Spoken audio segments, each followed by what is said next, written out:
quickly with my thumb and then clicking on ones at random here. So it's kind of just a mixed bag of what I'm getting. Speaking of mixed bag, favorite snack, Evangeline _ Fonseca. I'm sorry for butchering your name. She asked what's my favorite snack. It differs, right? Like I'm a habitual eater in the sense that I like to have.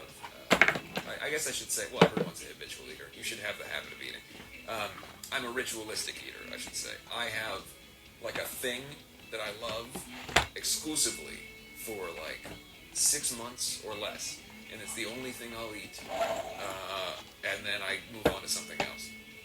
That is less so now. I've kind of broadened my horizons in what I'm willing to eat, but by and large, it's the same damn thing. Like every night, right now, I'm just eating grilled tofu with nutritional yeast and a little bit of seasoning, like blackened on the grill, with Cincinnati Montgomery and barbecue sauce on the side, and that's my like main protein dinner meal, right? But as far as snacks go, I don't. What are they called? They're like a rice fucking thing. They're little circles, and they're like hot sauce flavored or sriracha flavored. What the fuck are they called? Anyway, those round rice snack that tastes like sriracha is currently my favorite one. But the reason I bring up the kind of eating one thing consistently for a long period of time, it always makes me think of when we made Wretched and Divine.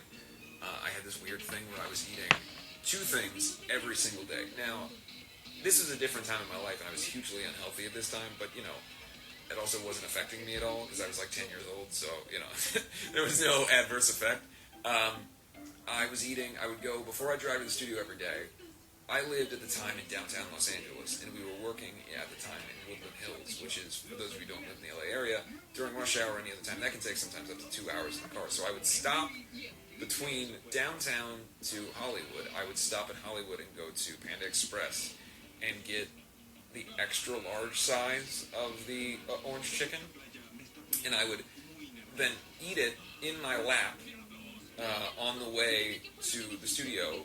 Like I put it on my lap between the steering wheel, and I would eat with just a fork, just scooping just mounds of orange chicken into my mouth in traffic. And then when I got to the studio, my meal was always a jar of green olives. It's the weirdest thing, and this was every day. So while we were making Wretched and Divine, I was fueled on orange chicken, green olives, and booze. You know, that's much less booze on that one than in records subsequently after that. That was kind of the beginning point of kind of like, oh, I need to drink all the time. But that was a much more like kind of occasional thing. It was mostly just orange chicken and green olives, which is, I guess, I mean, it doesn't sound the worst thing in the world, but that was where I was at back then. So shout out to 2012 Hollywood. Where was it? Hollywood, like Hollywood and Western orange chicken. That's where I was at. Going and getting that every day, and then driving for an hour and a half in traffic, eating it between my legs.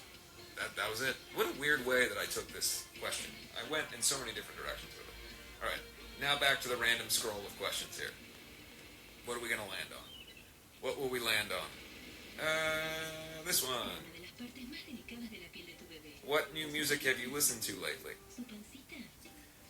HJ Rose 1 says, what new music have you listened to lately? I've been listening to the new Alkaline Trio EP that came out, I believe it was last week. I've been listening to that. I'm bummed it's only a couple songs just because I've got a lot of time to listen to music, but it's really, really good. I love it. One of my favorite bands of all time. Probably, like I said earlier, my number one favorite band outside of my own band. I've been listening to, well, I mean, as funny as it sounds, I've been listening to the mixes and the mastered cuts of the Restitch These Wounds. That's just about done. So now we're working on all of the back-end stuff to get it out as soon as we can to you guys. It sounds fucking amazing. Jake just did such an incredible job with the production and the mixing, and just, it's so big, and it really, our goal with remaking that record was to try to make it sound in real life how we heard it in our heads. When we did that record, the intention that we had was to have this big, heavy, album, like a substantive record that felt sonically huge. And we just didn't have the budget or the wherewithal at the time to have that. And so the record feels very small in many ways, the original does. And there's, look, I understand people might say, I love that record, and that's a classic record to me, and we feel extremely fortunate that people feel that way. This was something that for us we wanted to give somebody who maybe thought, I'd love to hear what this sounds like with modern production, or more something that can feel more in line with the other Black Veil records sonically, what that would sound like. And just for us, quite frankly, this is something that we've been wanting to do since, I think 2013 was the first time we tried to do this, and we wound up running into some legal issues with our old label, and ultimately now we can do it, and we've done it, and it's incredible. I mean, everyone sounds so good on this record. It's so nice to hear how this version of the band, where we're at now in our career, sounds doing this record. Everyone killed it, and I'm just so proud of it, and I can't wait for you guys to hear it. It's really awesome. So again, if you say, hey, it's not Baroque, don't fix it, that's fine. You can continue to just listen to the old version. We're just giving you this as another option. Maybe you like it, maybe you don't, but it's going to be out there, and we hope you enjoy it. And then otherwise, listening to some demos. We've been working on new songs for a new record that I can't tell you much else about, but new stuff for Black Veil. And I've been enjoying the new Creeper record. Juliet's been working on new material constantly. She's got so much material done, and obviously this whole situation has kind of put a halt on everyone's production and ability to be able to finish records, but she's so close to being done with an album, and that's amazing. So there's a lot of music coming to you guys very soon from us, and then many other bands. Maybe you guys tell me who you've been listening to and what I should be checking out. All right, what else we got? Let's do the scroll of questions. Landing on... Oh, I just scrolled out of it, so that's not hugely helpful. Do you watch anime? Says subby.kawaii. I don't know if it qualifies. I watch a lot of the DC animated movies, which are done in kind of many of them are done in like manga style, which is very cool. But no, traditionally if it's not really Batman or a DC related superhero, I never really got into it growing up, with the exception of a few like Spawn or The Crow or some other characters like that. But I'm probably very wrong for not being into it. I'm sure it would align perfectly with my interests, and I feel like it's something I should get into. So let me know what I should be watching, because it's unfortunately not something that I currently watch, but not something that I'm against watching. I want to take a break real quick to see, I've never played with any of these filters on here, really. I remember the dog filter. I've had the dog filter on my face before, if you guys remember the APMA's promo. So there's the dog filter. But now it's dog filter with shitty beard. So here I am as a dog with shitty beard. I'm just going to scroll through. What is this fucking thing? Oh, it just makes my mouth big. Can you, does it, oh god. Alright, oh, that's fantastic. Look at those eyelashes. Now I'm a bunny. That's weird. Floppy.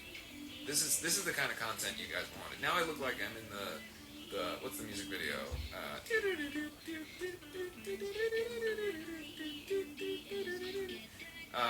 Take on Me. There we go. Take on Me. Alright.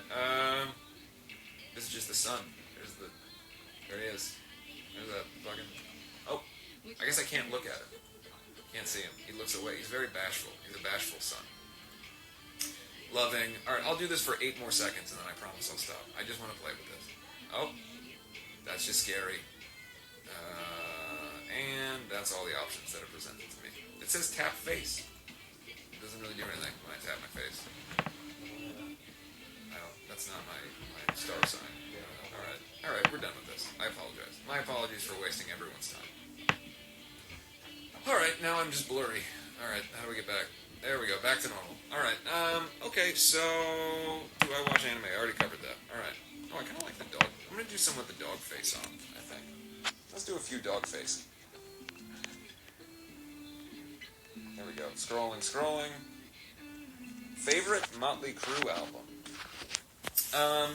This is going to be an unpopular opinion, but it's just because of when it came out when I was a kid. Oh, I touched my face. Damn it. Please, don't touch your face.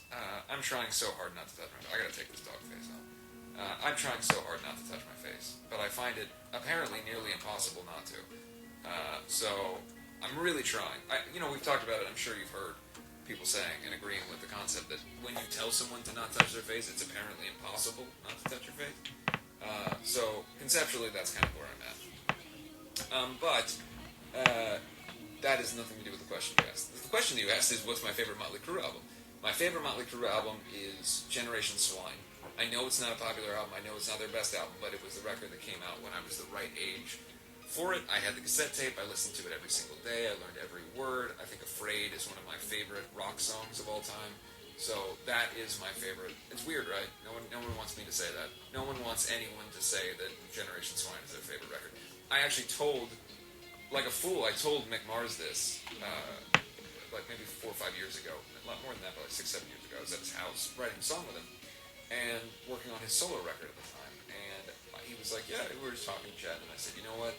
I really love Generation Swine. The look of just absolute terror on his face of like, why do you like that record? Look, I get it. Everybody has records they're not that stoked about, but I'm going to go to bat for Generation Swine because I liked it. And Mick's very nice, and he didn't make me feel bad about it, but I could tell inside he wanted to tell me I was an idiot. All right, what else we got?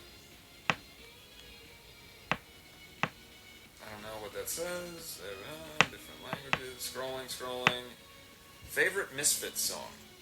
_ Envy Bevy 83 _ Is there like a spooky filter I can do for this, or we're just gonna keep going dog?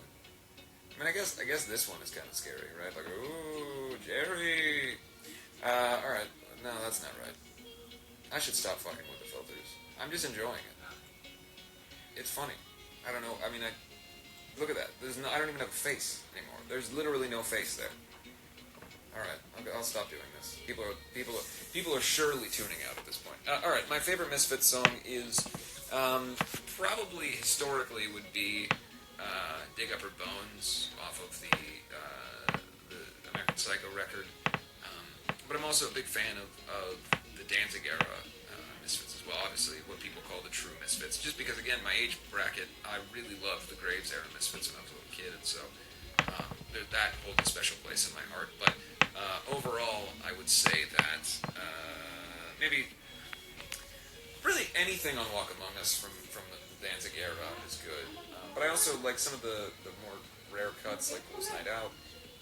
But yeah, I would say of the Graves era, I'm going to go with either Dig Up Her Bones or Saturday Night. I was fortunate enough to perform Dig Up Her Bones with Jerry and the Misfits, and so that was really exciting. But yeah, I would say that's my favorite.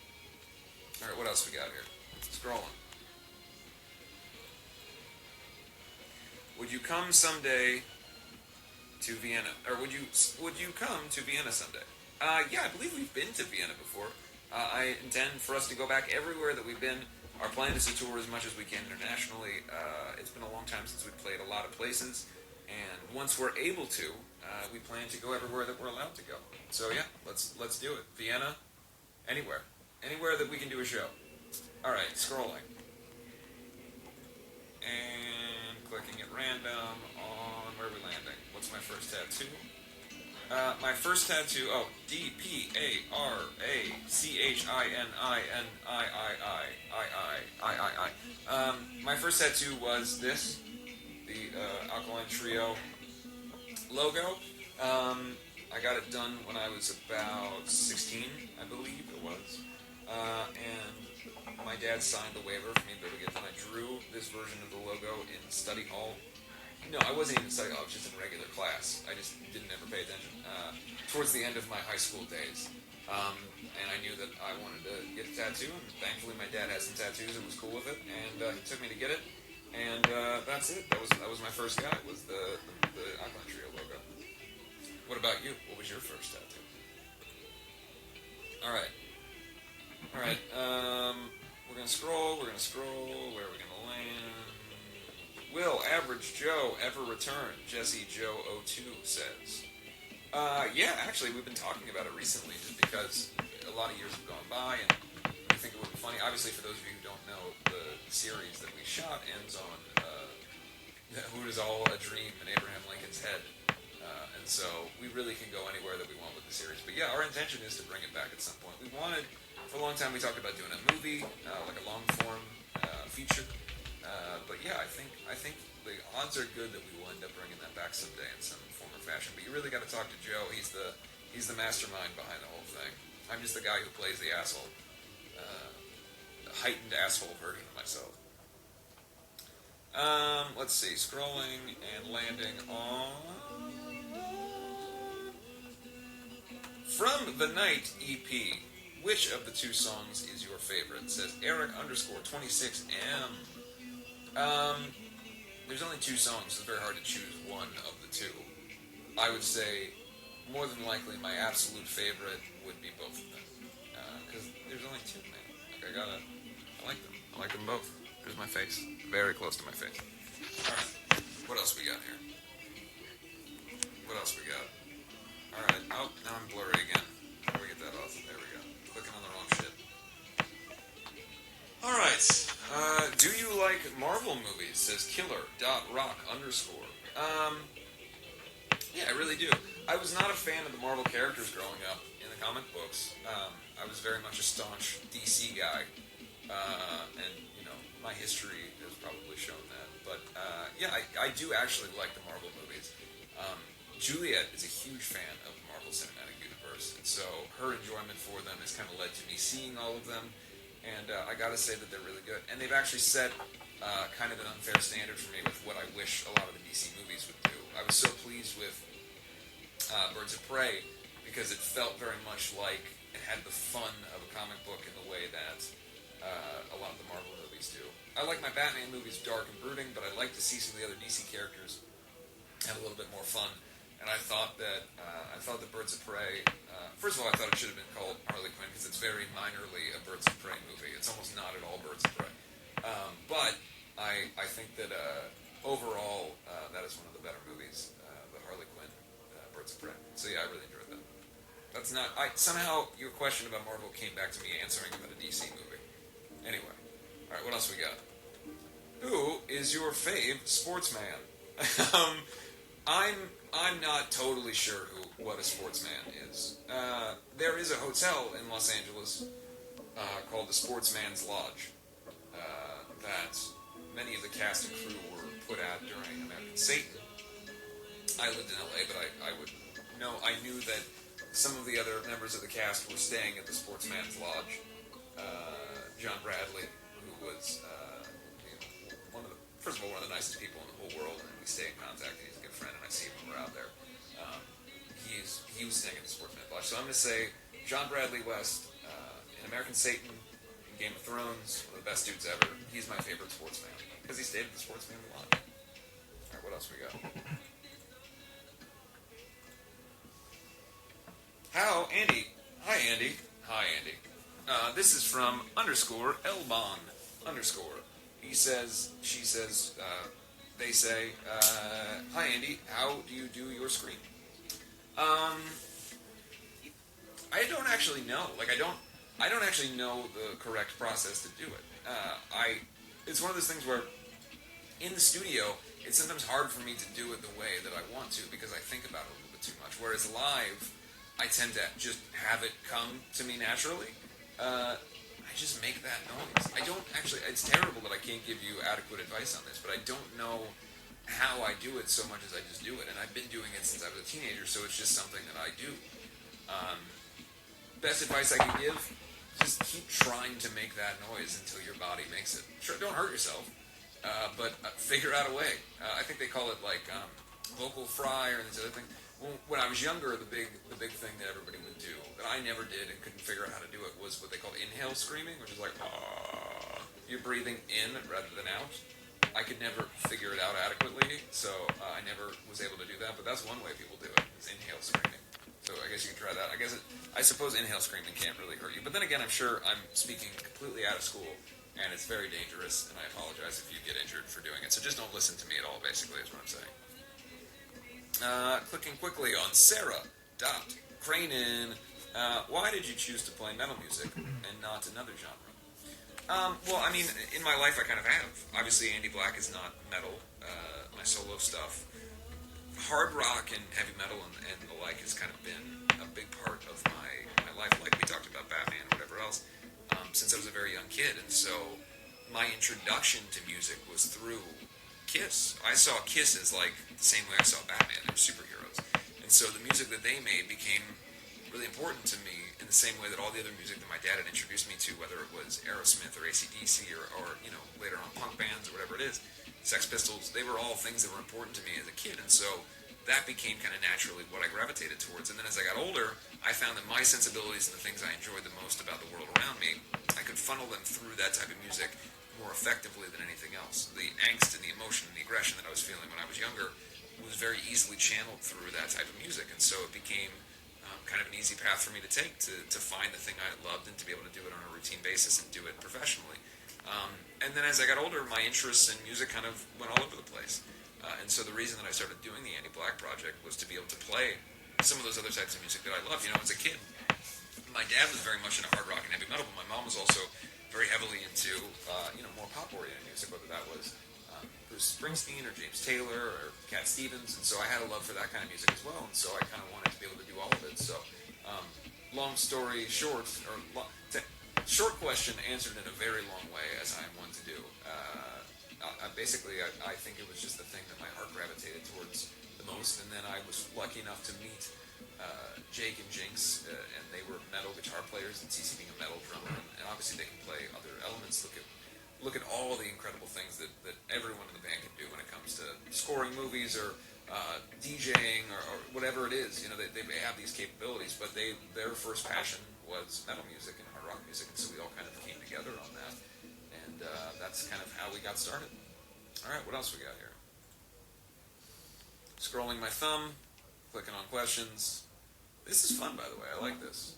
I've never done this before right now. I'm sure you know that. You're watching this going, look, you're stumbling through this whole thing. You're doing a terrible job, and we know that you've never done this.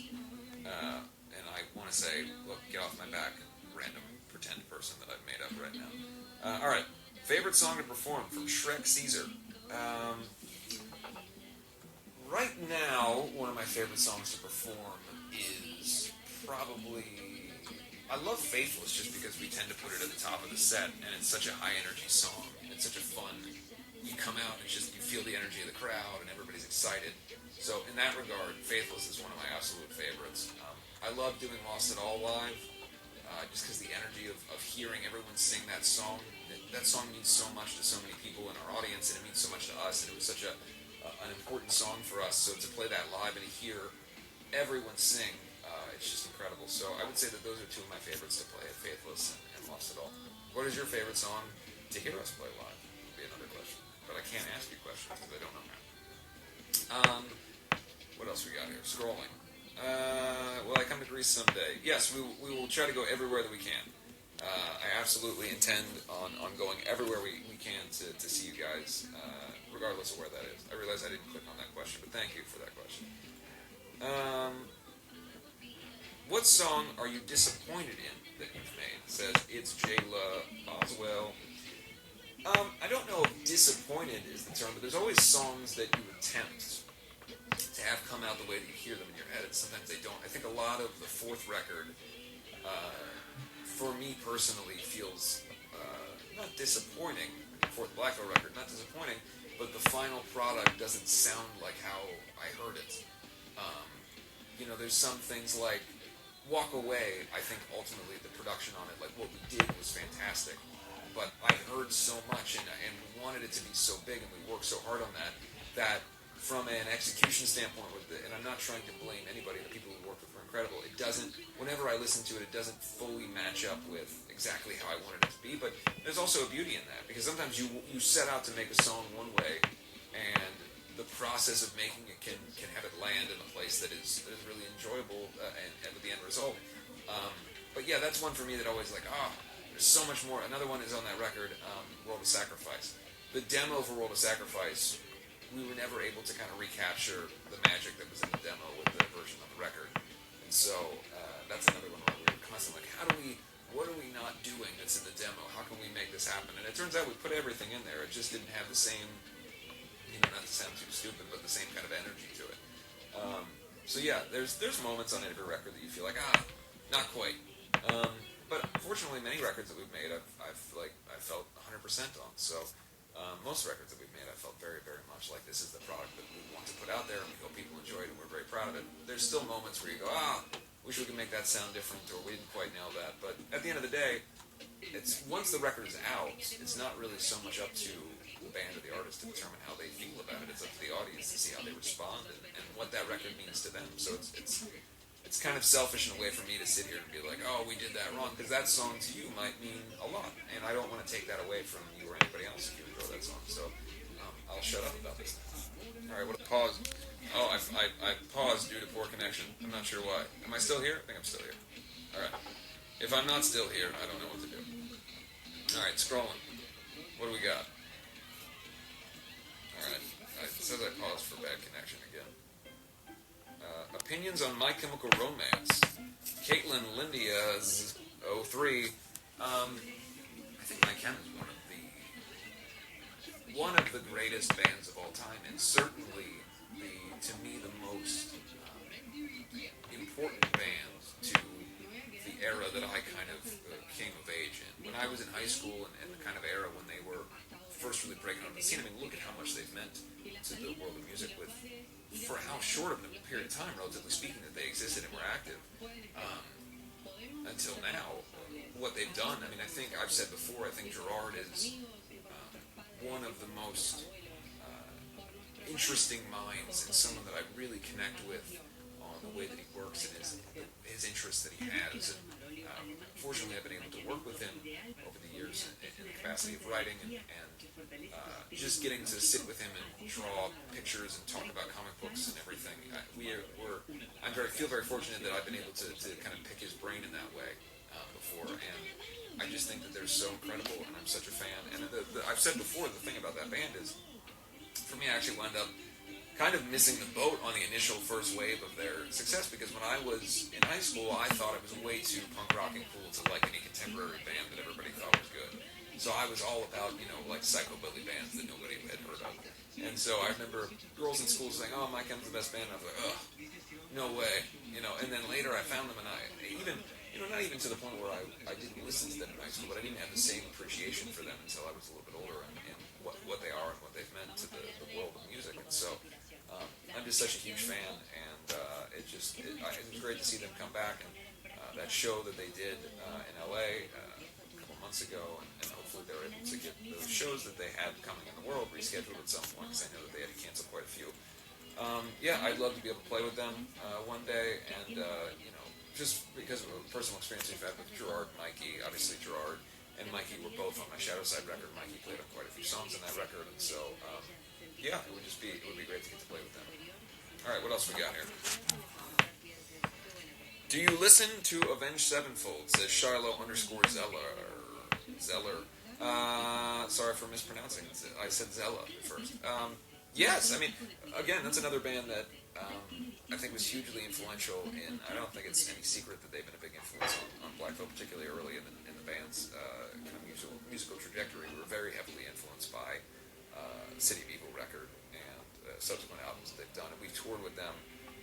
They are some of the nicest dudes in rock music. I mean, I remember the day that the Bob Rock record that we did came out, getting a text from Matt just out of the blue saying, "Hey, congratulations on your record release," and that was, I mean, at that point we had barely ever spoken, and it was just, to me, it was so kind, and it was just so interesting to see how nice they are as people and what they mean to their fans and kind of the reciprocity that they have with their audience. It's a really great band, great example of what doing stuff right, and extremely talented, and just one of the coolest bands in the world.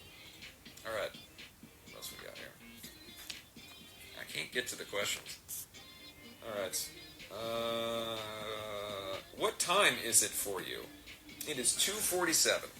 Says X_Natalie_B. That's it. It's 2:47 p.m. Skincare routine. Sonic Fag said skincare routine.